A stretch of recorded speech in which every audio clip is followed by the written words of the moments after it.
একজন মানুষ যখন সুদ ভিত্তিক লেনদেন করে, আল্লাহর পক্ষ থেকে তার জন্য 10টি আযাব সাথে সাথে বরাদ্দ হয়, একটা দুইটা না, 10টা আযাব।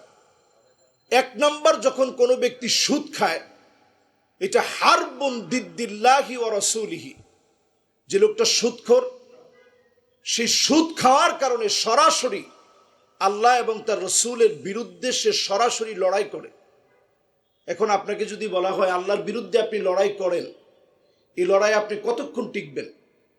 এবং কিয়ামতের দিন আল্লাহ রাব্বুল আলামিন নিজে তাকে বলবেন, খুয সিলাহাকা লিল হারব, তুমি তোমার অস্ত্রটা উঠায় নাও, আমার বিরুদ্ধে লড়াই করার জন্য তুমি তোমার অস্ত্রটা তুলে নাও।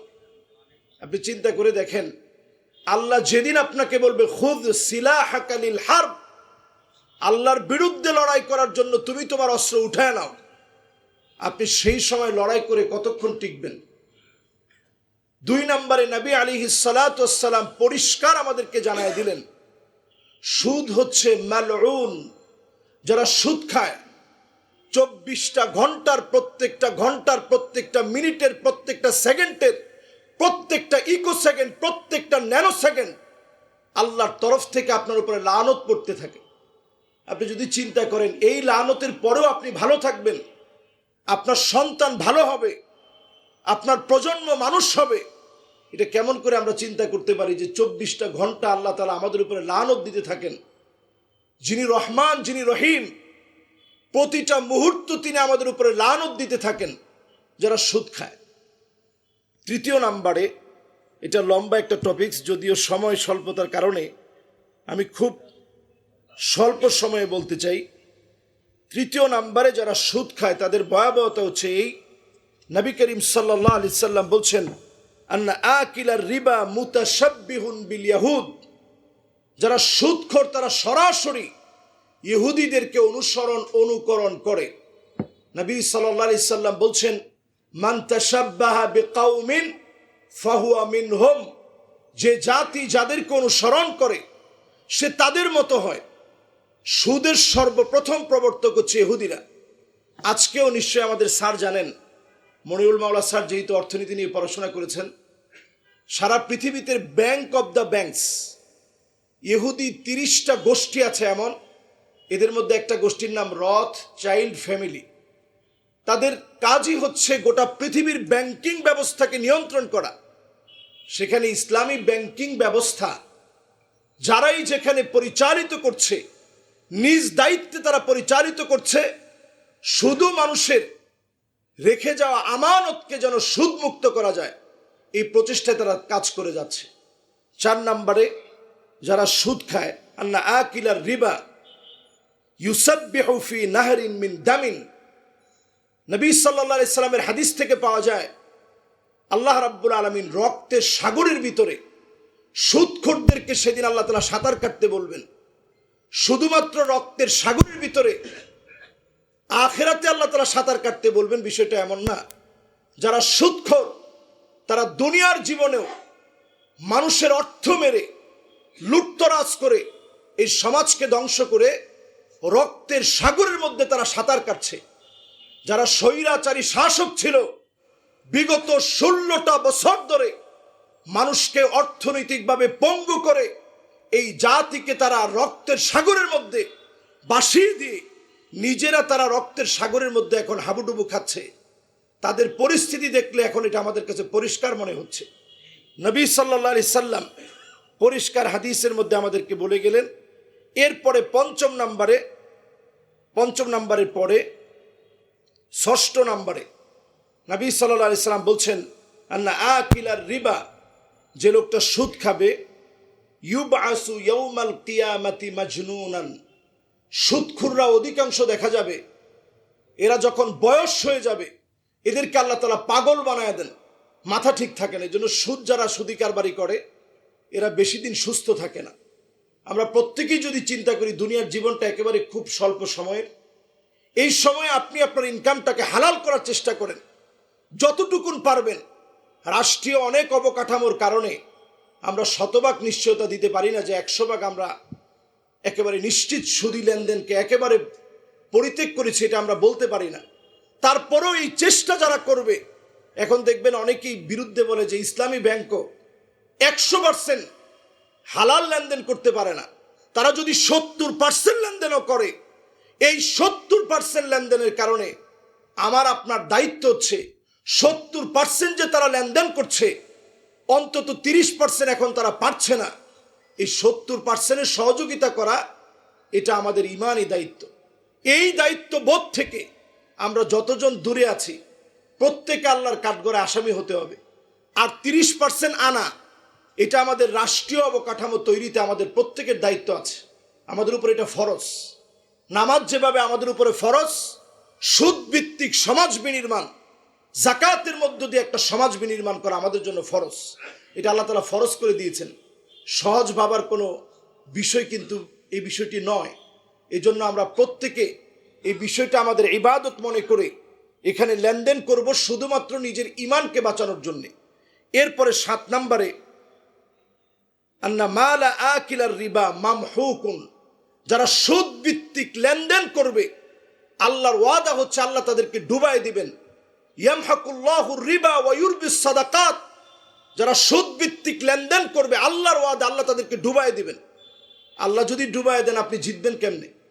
দুনিয়ার চোখে আপনি দেখা যাচ্ছে কিছুদিন ভালো আছেন, হঠাৎ আপনার ডায়ালিসিস করা লাগবে, হঠাৎ আপনার কিডনিটা ফেল হয়ে যাবে, হার্ট অ্যাটাক করবেন, বড় বড় এমন রোগ আসবে যেটা আপনি চিন্তা করতে পারেননি। আল্লাহ নিজেও ওয়াদা দিয়েছেন আমি আল্লাহ তাদেরকে ডুবিয়ে দিব যারা সুদ ভিত্তিক লেনদেন করবে। এরপর 8 নম্বরে আন্নার রিবা মিনাল মুহলিকাত, এই পৃথিবীতে যত জাতি গোষ্ঠী বর্ণ ধ্বংস হয়েছে এর মধ্যে অন্যতম অপরাধ ছিল সুদ ভিত্তিক লেনদেন। যারা চক্রবৃদ্ধি হারে মানুষের কাছ থেকে টাকা খেত, এই টাকা খেকো জাতি গোষ্ঠীকে আল্লাহ রাব্বুল আলামিন ধ্বংস করে দিয়েছেন। এটা হচ্ছে 8 নম্বর শাস্তি। 9 নম্বর শাস্তি আন্নার রিবা আযমু মিনাজ জিনা, রিবাটা জিনার চাইতে মারাত্মক। সাধারণ কোনো জিনার কথা বলা হয়নি, বিষয়টা বলতে গেলে মিডিয়ার সামনে এবং সচেতন মহলের সামনে সংযতভাবে বলা ছাড়া আমার কোনো ভাষা নেই। সরাসরি নিজের গর্ভধারিণী মায়ের সঙ্গে জেনা করাটা যেমন অপরাধ, সুদ খাওয়াটা, সুদের 73টা গুনার ভিতরে সবচেয়ে ছোট গুনাহ হচ্ছে গর্ভধারিণী মায়ের সাথে জেনা করা, যেটা কোনো মুসলিম অন্তত চিন্তা করতে পারে না যে মায়ের দিকে আমরা খারাপ দৃষ্টি দিতে পারি না। আমার ধর্মীয় ভাবধারা থেকে এটা আমরা শিখি, মায়ের দিকে খারাপ দৃষ্টিতে তাকানো যায় না। যত খারাপ নিকৃষ্ট চরিত্রে মানুষ হোক, মায়ের দিকে খারাপ চরিত্রে খারাপ দৃষ্টিতে তাকায় না। সে মায়ের সঙ্গে জেনা করলে যেই গুনাহ, সুদ খেলে সেই গুনাহ, সেগুলো আমরা প্রতিনিয়ত সেই গুনাহ করছি। ইস্তাহিল্লুনাল হিরা ওয়াল হারির, সুদটাকে আমরা হালাল মনে করে খাচ্ছি। এরপর 10 নম্বরে আন্না যুহুর আর রিবা মিন আসবাবি হুলুলিল আযাব, যখন কোনো একটা জাতি সুদ খাবে তখন আল্লাহর আযাব আসাটা হালাল হয়ে যাবে। কেন আল্লাহ রাব্বুল আলামিনের আযাব আসাটা একেবারে বৈধ হয়ে যাবে? নবীজি সাল্লাল্লাহু আলাইহি সাল্লাম, উনাকে আল্লাহ রাব্বুল আলামিন 3টা অপশন দিলেন। 1 নম্বর অপশন ছিল কুল হুয়াল কাদির আলা আইয়াবআস আলাইকুম আযাবাম মিন ফাওকিকুম, নবী আপনার কাছে আযাব আসবে আপনার উম্মতের উপরে, যদি উম্মত উল্টাপাল্টা করে আযাব আসবে উপরের দিক থেকে, বেল্ট থেকে বিচ্ছুরিত হবে পাথর, সে পাথর পরে আপনার উম্মত মারা যাবে। নবীজি কান্না শুরু করলেন, আউযু বিওয়াজহিক, আল্লাহ আপনার কাছে পানাহ চাই, যে উম্মতকে জীবনে দেখলাম না, উল্টাপাল্টা করলে যদি আকাশ থেকে আযাব আসে, আল্লাহ আমি পানাহ চাই, আল্লাহ আপনি মাফ করে দেন।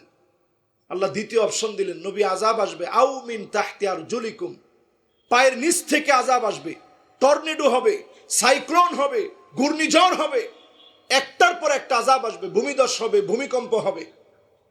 নবীজি বললেন আল্লাহ এটা থেকেও পানাহ চাই, আমার উম্মতকে তো তাহলে পাবো না। 3 নম্বর অপশন আল্লাহ রাব্বুল আলামিন দিলেন, আউ ইয়ালবিসাকুম শিয়া ওয়া ইউযীকা বা'দুকুম বা'সা বা'দ, নবী তাহলে আপনার উম্মতের মধ্যে নিজেরা নিজেরা মারামারি করবে, নিজেরা নিজেরা ঐক্য নষ্ট করবে, বিনষ্ট করবে। নবীজি বললেন ঠিক আছে আল্লাহ, যেহেতু 3 নম্বর অপশনটা আগের 2টার চাইতে সহজ, আকাশ থেকেও আযাব আসলো না, জমিনের নিচ থেকেও আযাব আসলো না। নিজেরা নিজেরা মারামারি করলে বেশি দিন মারামারি করতে পারবে না, ভাই ভাই আর কতক্ষণ মারামারি করবে। তো আমরা মারামারি করে দেশে 53 বছর শেষ করে দিয়েছি। এবার এসে যদি আপনি কোরআনের আয়াতটা মিলায় দেখেন, যখন আপনি সুদ খাবেন আগের 2 আযাব আমাদের জন্য হালাল হয়ে যাবে। শুধু 3 নম্বরে থাকবে না, ভাই ভাই মারামারি হবে না, আকাশ থেকে আযাব আসবে, জমিন থেকে আযাব উঠবে। এই জন্য যদি আযাব থেকে আমরা অন্তত বাঁচতে চাই, নিজের দুনিয়ার জীবনের সৌভাগ্য, সাআদাতুদ দুনিয়া আরবা, দুনিয়ার জীবনের সৌভাগ্য হচ্ছে আল্লাহ আপনাকে সুন্দর একটা বাড়ি দিয়েছে, দুনিয়ার জীবনের সৌভাগ্য। দুনিয়ার জীবনে আল্লাহ একটা গাড়ি দিয়েছে, দুনিয়ার জীবনের সৌভাগ্য। দুনিয়ার জীবনের সৌভাগ্য হচ্ছে ইমরাআতুন সালেহা, নেককার স্ত্রী আপনি পেয়েছেন, দুনিয়ার জীবনের সৌভাগ্য পেয়েছেন। আপনার প্রতিবেশী আপনি ভালো পেয়েছেন, দুনিয়ার জীবনে আপনি সৌভাগ্য পেয়েছেন। আপনার কষ্টার্জিত টাকাগুলোকে হারাম লেনদেনের মধ্য দিয়ে দুনিয়ার সব সুখগুলাকে আপনি নষ্ট করে দিন না। এই দুনিয়ার জীবনের সফলতা তখন আসবে আপনি যখন হালাল খাওয়া শিখবেন। এবং শেষ এই হাদিসটি বলে আমি আমার আলোচনা শেষ করতে চাই। জান্নাতি হবে 3 শ্রেণীর মানুষ। এর মধ্যে 1 শ্রেণীর বিচারক, যে কাদি হক জেনে হকভাবে বিচার করবে। আমাদের দেশের ওই বিচারপতি মানিক্যাদের মতো যে সমস্ত বিচারকরা প্রশ্নবিদ্ধ বিচারক, এদের মতো বিচারকদের কথা বলা হয় না। যারা হক বিচার করবে, ন্যায় ইনসাফের মানদণ্ড কায়েমের জন্য বিচার করবে, ওই বিচারকরা আল্লাহর আদালতে আল্লাহর জান্নাতি মেহমান হবে। সুবহানাল্লাহ। শুধু মেহমান না, মানাবিরু মিন নূরিন। আজকে আমি একটা পোশাক পরা আছি, এরকম জান্নাতি নূরের পোশাক পরাবে, নবীরা দেখে বলবে আল্লাহ এরা কারা, যাদেরকে এইরকম পোশাক আপনি পরাইছেন, কি কারণ তাদের? বলা হবে এরা জমিনের মধ্যে ন্যায় ইনসাফের বিচার প্রতিষ্ঠা করার জন্য কাজ করেছে। সুবহানাল্লাহ বিহামদি। এই প্রজন্মের কাছে আমরা ঋণী। এই প্রজন্ম স্লোগান তুলেছিল, উই ওয়ান্ট জাস্টিস। আমরা এই জমিনের ভিতরে আর ইনজাস্টিস দেখতে চাই না, ন্যায় ইনসাফের বিচার কায়েম করতে চাই।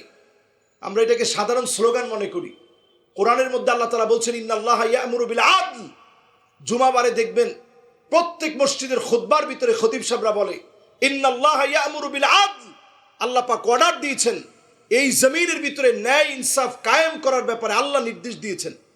তো আমাদের যে জেনারেশন জেড, জেন জি, এরপরে আসতেছে আলফা, তাদের যে পরিকল্পনা, এই পরিকল্পনার স্লোগান আপনি যদি চিন্তা করেন, এই স্লোগান সাধারণ স্লোগান না। আজকে যদি তাদের অধিকার আমরা নিশ্চিত করতে না পারি, আমরা হেরে যাব। এই জন্য আজকের এই মোবারক আয়োজন থেকে পরিষ্কারভাবে বলি, হালাল লেনদেনের প্রতি উদ্বুদ্ধ হন, হালাল লেনদেন করার চেষ্টা করেন, সন্তানদের জন্য হালাল যতটুকুন পারেন রেখে যান, এটাই থেকে যাবে। সন্তানরা মানুষের মতো মানুষ হবে। সেদিন অনেক বাপ আল্লাহর জান্নাতের সামনে দাঁড়ায় কাঁদবেন। আল্লাহ প্রশ্ন করবেন, মা ইউবকি, আজকে জান্নাতের সামনে দাঁড়ায় তোমার কাদার কারণ কি? সেদিন উত্তর দিবে, আলহাকনা বিহিম যুররিয়াতাহুম। আল্লাহ আমার ছেলেটাকে একটু নিয়ে আসেন, মেয়েটাকে একটু নিয়ে আসেন। অসংখ্য বাপ মার সামনে ছেলে মেয়েদেরকে নিয়ে আসা হবে, যাদের পরনে পোশাক থাকবে, যেই পোশাকটা তাকায় দেখবে জাহান্নামের পোশাক। এজন্য আল্লাহর আদালতে জান্নাতি হবে ওই বিচারক যে ন্যায় বিচার করেছে, ওই শাসক যে ন্যায় ইনসাফের সাথে বিচার করেছে। সঙ্গে সঙ্গে ওই বাপ, যেই বাপ কষ্ট করেছে, রিক্সা চালিয়েছে, ঠেলা চালিয়েছে, ব্যানওয়ালা ছিল, কিন্তু সন্তানের মুখে হারাম লোকমা দেয় নাই, হালাল লোকমা দিয়েছে, ওই মানুষটা জান্নাতি হবে যে মানুষটা দুনিয়ার জীবনে আত্মীয় স্বজনের খবর নিয়েছে।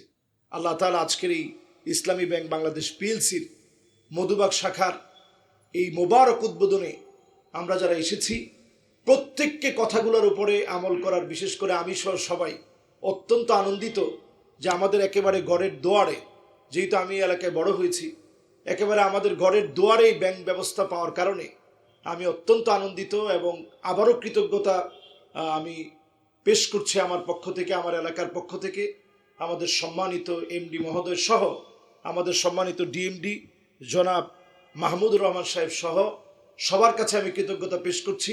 এবং এরা ইনশাআল্লাহ প্রতিশ্রুতিবদ্ধ যে আপনাদের সঙ্গে সুন্দর আচরণের মধ্য দিয়ে আপনাদের অধিকার আমানত যেভাবে বিগত দিনে রেখে আসছে ইসলামী ব্যাংক, আজকের দিনে আপনি গুগলে সার্চ করে দেখেন 27% আমানত হালাল আমানতের মধ্য দিয়ে নিশ্চিত করে তারা রেখে দিয়েছে। এই আমানতটা তারা রক্ষিত অবস্থায় রেখেছে। আল্লাহ তাআলা যেন দিন দিন তাদেরকে সমস্ত ঘাত প্রতিঘাত এবং জালেমের যে জুলুম নির্যাতনের মধ্যে ইসলামী ব্যাংক এতদিন পর্যন্ত আবদ্ধ ছিল, এই সব শৃঙ্খলকে, আবদ্ধ এই শৃঙ্খলকে পেরিয়ে আবার যেন তার কাঙ্ক্ষিত রূপে জাতির সামনে আবারও আসতে পারে, এই সহযোগিতা আপনাদের কাছে চাচ্ছি এবং আল্লাহর কাছে দোয়া কামনা করছি। আল্লাহর কাছে তৌফিক ভিক্ষা চাচ্ছি। আল্লাহ যেন আমাদেরকে তৌফিক দান করেন। আসসালামু আলাইকুম ওয়া রাহমাতুল্লাহি ওয়া বারাকাতুহু।